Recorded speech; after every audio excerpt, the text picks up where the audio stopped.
तो कनाडा और भारत के बीच चल रहा मुद्दा एक बार फिर से गर्म हो चुका है,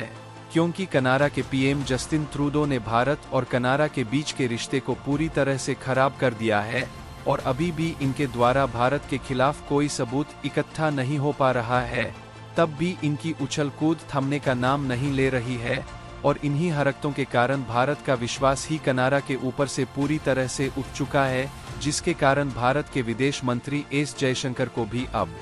सामने आकर बोलना पड़ रहा है। और हाल ही में यह खबर निकल कर आ रही है कि भारत के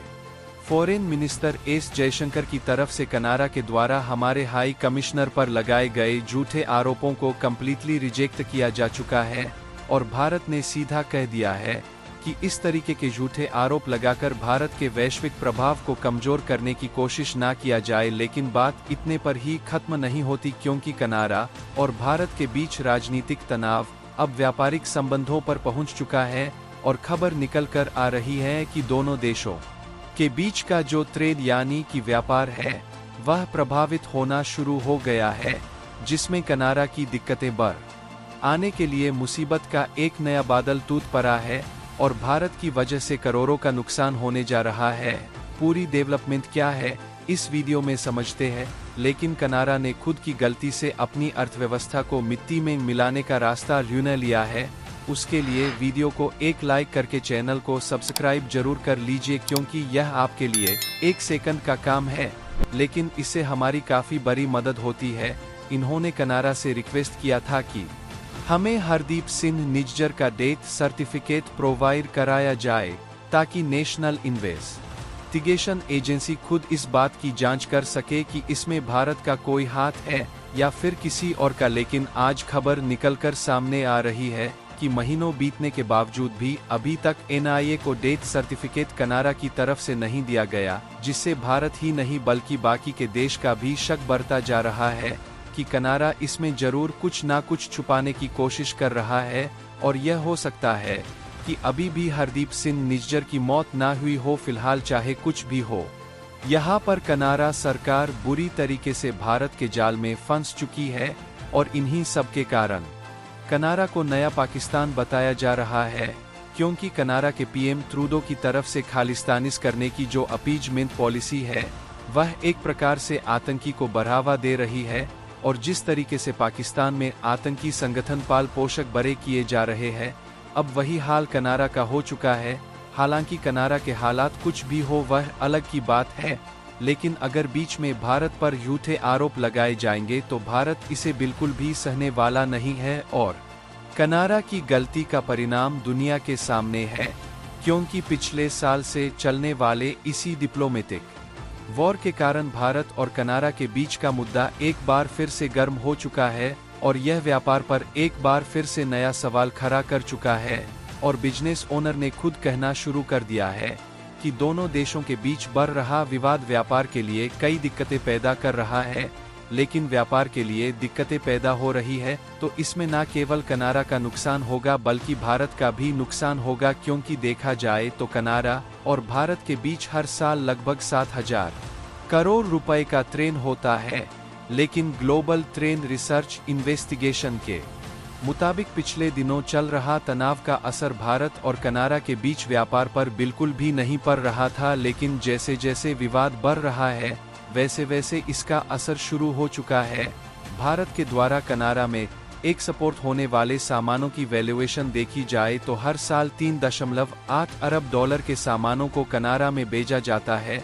जबकि इसके बदले 4.6 अरब डॉलर के सामानों को हम लोग कनाडा से खरीदते हैं, जिसके कारण कनाडा भारत की मार्केट का इस्तेमाल करके हर साल ज्यादा कमाई कर पाता है। और कनाडा की 600 से भी अधिक कंपनियां भारत में काम कर रही है, जिन उन्हें काफी लंबा इन्वेस्टमेंट भारत में किया है और धीरे धीरे कनाडा इंडियन मार्केट का इस्तेमाल करके इतना ज्यादा कमाई कर रहा है कि भारत उनके लिए सोने का अंडा देने वाली मुर्गी बन चुका है। क्योंकि भारत की रिलायंस फोर्सिस TCS यानी कि टाटा कंसल्टेंसी सर्विस, कोटक और महिंद्रा जैसी कंपनियां लगातार ग्रोथ कर रही है और फिलहाल के समय में देखा जाए तो भारत की इन कंपनियों की जो वैश्विक बाजार में पकड़ है वह काफी ज्यादा मजबूत हो गई है। और इन कंपनियों की कई सारी प्रोडक्शन यूनियन और सर्विस प्रोवाइडर ऑफिस भी भारत ही नहीं बल्कि दूसरे देशों में भी उपलब्ध है। और भारत की इन कंपनियों ने जो अपनी ब्रांड वैल्यू बनाई है, उसके कारण इन कंपनियों की विदेश में काफ़ी ज़्यादा मांग है और इन्हें कई सारे कॉन्ट्रैक्ट मिलते रहते हैं। इसीलिए कनाडा सरकार के पास जो पेंशन फंड का पैसा होता है, उन्होंने इसका ज़्यादातर हिस्सा भारत की इन्हीं कंपनियों में इन्वेस्ट किया है। और रिपोर्ट की माने तो सैकड़ों कंपनियों में कनाडा की हिस्सेदारी है और भारत की कंपनियों में कनाडा का टोटल इन्वेस्टमेंट देखा जाए तो उन्होंने लगभग 2 लाख करोड़ रुपए का इन्वेस्टमेंट किया है और उनकी इन्वेस्टमेंट का अच्छा खासा रिटर्न कनाडा की पेंशन फंड बोर्ड को मिल रहा है, जिससे उनका पैसा आसानी से मैनेज हो पा रहा है। और भारत दुनिया की सबसे तेजी से बढ़ती हुई अर्थव्यवस्था है, इसलिए कनाडा फंड्स बोर्ड अपनी हिस्सेदार को बेचना नहीं चाहती। लेकिन दोनों देशों के बीच रिश्ते बिगड़ने से इस इन्वेस्टमेंट के लिए नया संकट खड़ा हो चुका है। और ऐसे में यदि उन्होंने भारत से अपने इन्वेस्टमेंट को निकाल लिया तो उनको अभी तक जो रिटर्न मिल रहा था वह नहीं मिल पाएगा। और कई कंपनियों में तो लॉन्ग टर्म इन्वेस्टमेंट किया है, जिसको वह चाहकर भी समय से पहले नहीं निकाल सकते। यानी कि भारत ने कनाडा से जैसे हाथ खींचे उनके बिलियंस ऑफ डॉलर भारत में डूब जाएंगे। लेकिन कनाडा की प्राइम मिनिस्टर जस्टिन ट्रूडो का दिमाग इस तरीके से फेल हो चुका है कि उन्हें कहां पर कैसा निर्णय लेना है, यह बात समझ में नहीं आ रही। दरअसल कनाडा में हर साल विदेशों से लाखों स्टूडेंट पढ़ाई करने के लिए जाते हैं, क्योंकि वहां का एजुकेशन सिस्टम काफी अच्छा माना जाता है। लेकिन खबर निकल कर आ रही है कि जो इंडियन स्टूडेंट कनाडा में पढ़ने जाते थे, उनकी संख्या तेजी के साथ कम होना शुरू हो गई है, जिसके कारण कनाडा को बहुत बड़ा झटका लगा है। दरअसल पहले विदेशी छात्रों को कनाडा में पढ़ाई के लिए 10,000 कनाडाई डॉलर का बैंक गारंटी सर्टिफिकेट लेना होता था। अब यह बढ़ाकर लगभग 0 कर दिया गया है, जो स्टूडेंट्स के लिए अतिरिक्त बोझ है। इसीलिए भारत से कनाडा में पढ़ाई करने के लिए जाने वाले छात्रों की संख्या तेजी के साथ कम हो रही है। और इस साल 2024 में अगस्त महीने तक 374,000 कुल इंटरनेशनल स्टूडेंट में से लगभग 137,000 इंडियन स्टूडेंट को एजुकेशन सर्टिफिकेट मिला, जो कि कनाडा में पढ़ाई करने के लिए पहुंचने वाले टोटल स्टूडेंट में से लगभग 37% हिस्सा है। इससे हर साल कनाडा का लगभग 4.4 बिलियन डॉलर की कमाई सीधे तौर पर हो रही थी। लेकिन अब उन्होंने अपनी बेवकूफ़ी भरे कदम से अपनी इकोनॉमी को मिट्टी में मिलाने की तैयारी कर लिया है। फिलहाल आप लोगों को क्या लगता है कि भारत से स्टूडेंट को कनाडा में पढ़ने के लिए जाना चाहिए या फिर नहीं? अपनी राय कमेंट में जरूर बताएं और इस वीडियो को एक लाइक करके अपने मित्रों तक शेयर जरूर करें, ताकि उन्हें भी जानकारी मिल सके। इसी